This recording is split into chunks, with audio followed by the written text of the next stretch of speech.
Channel of Vadodara.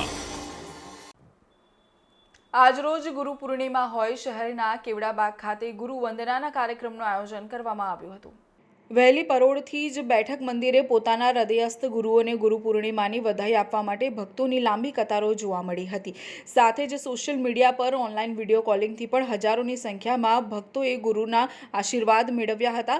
ભજન સંધ્યાનું પણ આયોજન કરવામાં આવ્યું હતું, જેમાં હાર્દિક શાહ દ્વારા ગાયક વૃંદ અને ભક્તિ મધુર ગીતોએ આગવું આકર્ષણ જમાવ્યું હતું। આ ઉપરાંત છોટાઉદેપુર, પંચમહાલ, ભરૂચ, સુરત, આણંદ, નડિયાદ, પાટણ, ડીસા, પાલનપુર, કાંકરોલી, મથુરા, ભીલવાડા, વસો, પિલવાઈ, વડનગર, અમદાવાદ, મહેસાણા, નડિયાદ, બોડેલી, પાવી જેતપુર, હાલોલ, કાલોલ વગેરેની સંખ્યામાં અધિક શહેરો અને ગામોમાંથી પૂજ્યશ્રીઓને ચરણ સ્પર્શ કરીને સાક્ષાત દંડવત પ્રણામ કરી ગુરુજીઓના આશીષ મેળવીને વૈષ્ણવોએ ભાવ વિભોર બન્યા હતા। શહેરના ચારે દિશાઓમાંથી વૈષ્ણવો પોતાના ગુરુને વંદન કરવા માટે દોડી આવ્યા હતા।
આજે ગુરુ પૂર્ણિમાના આ પાવન દિવસે જ્યાં બધાના તાપ અને દુઃખ હરે તે શ્રી હરિપ્રભુ બિરાજતા હોય, જે ભક્તોના દુઃખ હરે એવા ગુરુ બિરાજતા હોય, અને પુષ્ટિ ભક્તિ માર્ગમાં એક ગુરુ અને શિષ્ય નહીં, પરંતુ ગુરુ અને સેવકનો ભાવ લીધેલો છે।